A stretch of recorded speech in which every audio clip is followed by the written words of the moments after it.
Welcome to this explainer. You know, as a historian, I often see historical architecture imagined on flat, forgiving ground. But when we look at China's sprawling past, the story is entirely different. We're going to explore places where the environment didn't just host empires. It literally challenged them, shaped them, and was physically sculpted by them. So let's look far beyond the modern megacities and uncover how China's formidable geography dictated human ingenuity.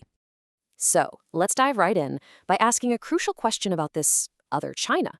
What does the world look like when philosophy, imperial ambition, and mountains collide? We aren't just looking at pretty views here. We're analyzing how different dynasties leveraged extreme elevations, dangerous rivers, and remote frontiers to project their power, build spiritual sanctuaries, and physically construct their worldview into the very bones of the earth.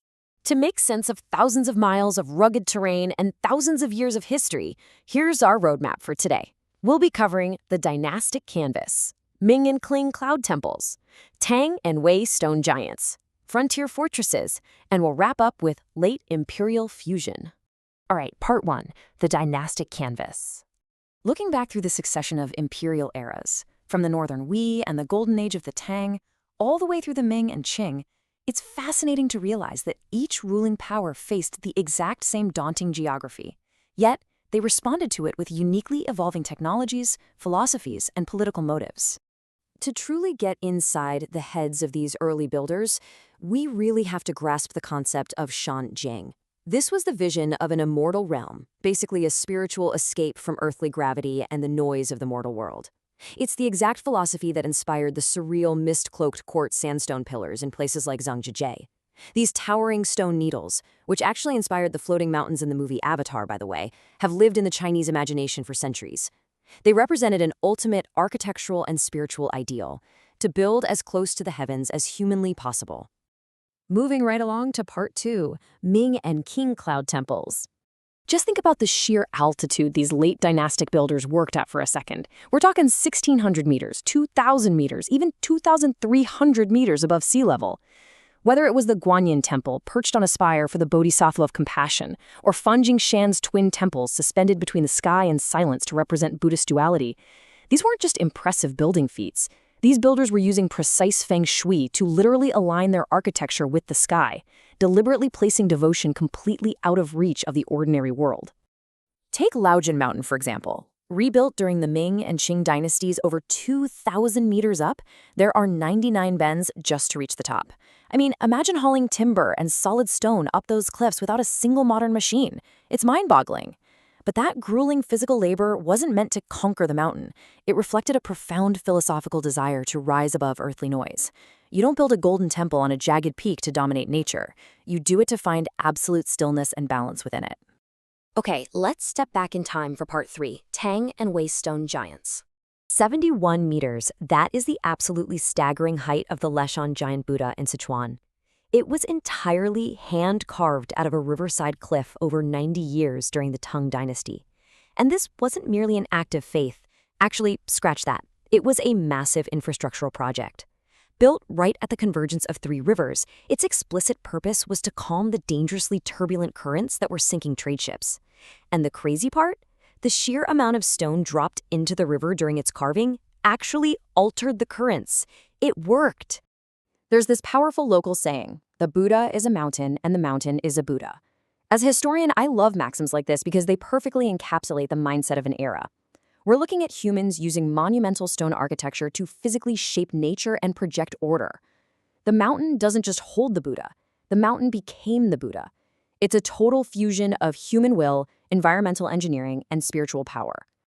Now it gets really interesting when we compare the cave systems from these eras. On one hand, you have the delicate Megacities grottoes acting as a quiet sanctuary. Shaped over 12 dynasties, Megacities features delicate clay sculptures reflecting a beautiful fusion of Indian, Persian, and Chinese styles flowing right off the Silk Road. But on the other hand, you have the Longmen Grottoes, rigid, monumental stone carvings that represent an evolution toward a distinctly Chinese aesthetic, functioning heavily as a political tool.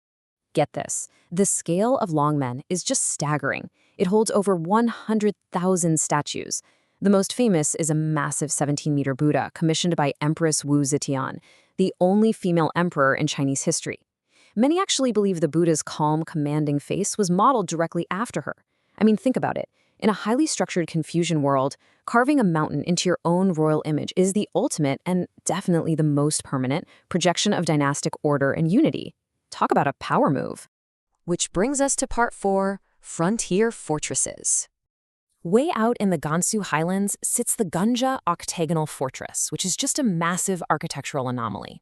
Set exactly at the cultural crossroads of the Han Chinese and Tibetan spheres, this 8-sided structure bridged military defense with Tibetan cosmology, where 8 directions symbolize balance. It's a fascinating physical artifact of a time when military strategy and religious life heavily overlapped, right on the edge of the empire.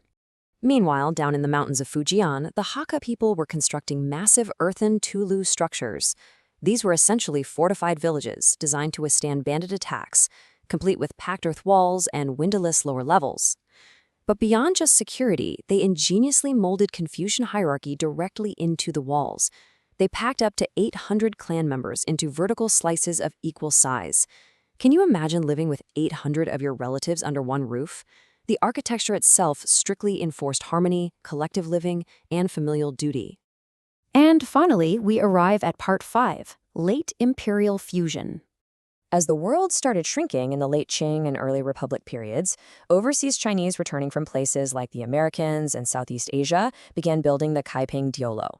Across the farmlands, over 1,800 of these fortified towers rose up. They served a triple purpose, really. They were highly defensible homes against local unrest, practical watchtowers, and towering monuments to the new wealth these families had acquired abroad. The architectural DNA here is just wild. We see a bizarre and fascinating fusion where builders were using early poured concrete to create Roman columns and Baroque domes, but then capping them off with traditional Chinese roofs. It perfectly illustrates a dramatic collision of modernity, global migration, and defense. Yet, despite all those foreign aesthetics, the core motivation remained deeply traditional, the absolute Confucian ethic to honor the ancestors and protect the family village at all costs. So what ties all of these disparate dynastic ambitions together? From the mountain temples to the earthen fortresses, it's the chaotic, life-giving force of the Yellow River. For 5,000 years, this mother river has carried fine wind-blown silt called loess from the Western Highlands. That's what gives the water its distinct color and its heavy, destructive power. It fed the very first cities, it flooded and destroyed empires, and it remains a current of historical memory flowing beneath all this carved stone and packed soil. It's a constant reminder that nature in China has always been an active participant in history, never just a backdrop. Wrapping up this explainer, I want to leave you with this final thought. From carving giant Buddhas to calm, raging rivers, to seeking the silence of the clouds on a 2,000-meter peak, Chinese history is defined by a sheer, unyielding human will to shape the earth. But the most enduring of these monuments, the ones that are literally still standing today, are those that found a way to align with their environment. So it challenges us to ask, in our modern era of concrete and steel, how might we learn to truly build with our environment today? Thanks for exploring this history with me. See you next time.